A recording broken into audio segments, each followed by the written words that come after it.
Hey everyone, it's been a long minute since I've uploaded, but I'm ready to start 2020 and I wanted to give my predictions for this year in K-pop before it's too late.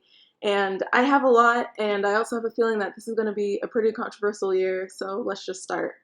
For Blackpink, they will have one comeback during the first half of the year with a full album and a release of a collab single later. I know people are very pessimistic because of YG and don't trust anything, and neither do I. So I only believe that they'll have one comeback this year, but I have faith that it's going to be a full album. I really do. Much like how they did in 2018 with Kiss and Makeup with Dua Lipa, fans asking for better Blackpink promotion.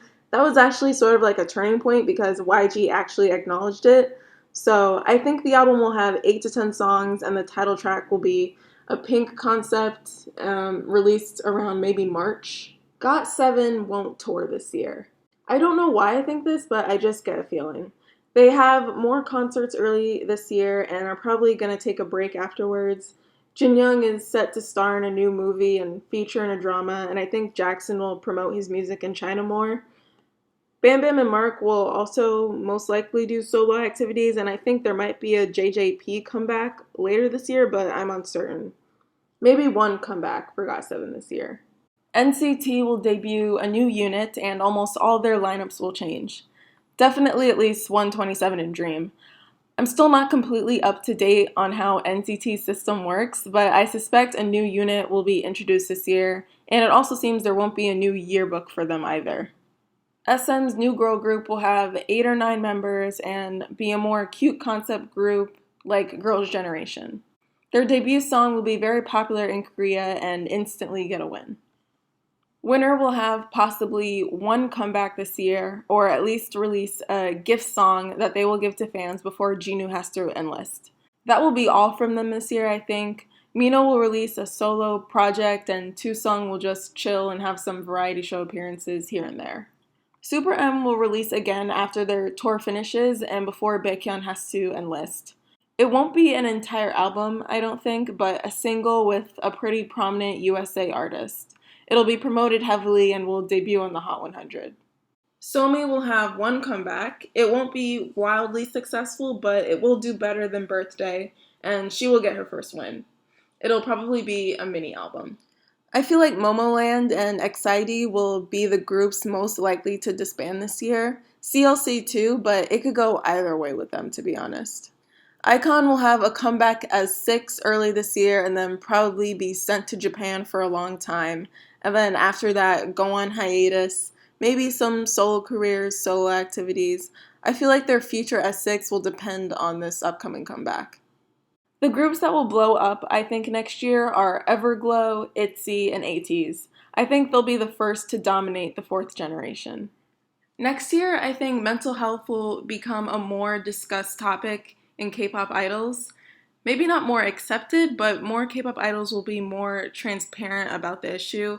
I can see Kang Daniel discussing it more because of how he opened up and revealed about his mental health problems and depression in 2019.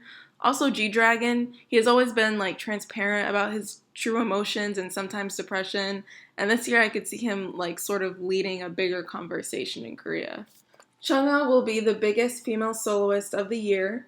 She's already on fire, especially after snapping and Gotta Go last year. She'll just continue to release more bangers for this year and will definitely have one of the biggest songs released.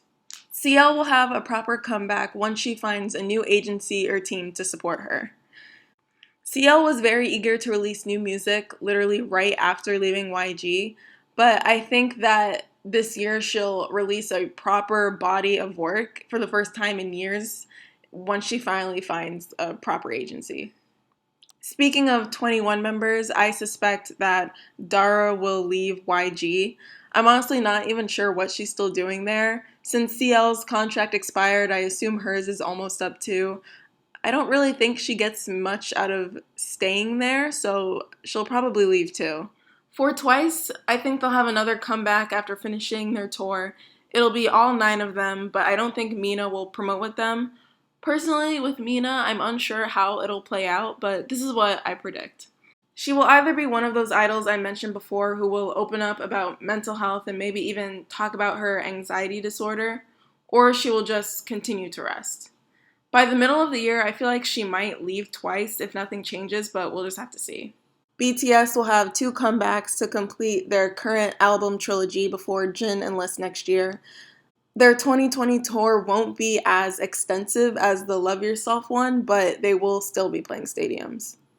An artist and their company will have a huge legal battle fighting over music or contracts or whatever, and I have a feeling that's going to be a big three artist.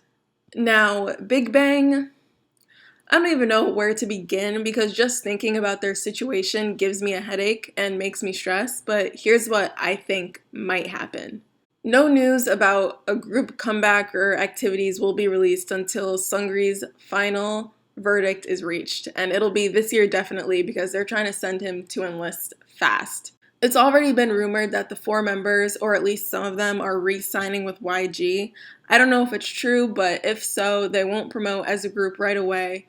GD will do more solo activities involving fashion, Daesung will go to Japan, and Taeyong might just do music or lay low. Top will definitely stay out of the spotlight this year. I feel like he needs and deserves it.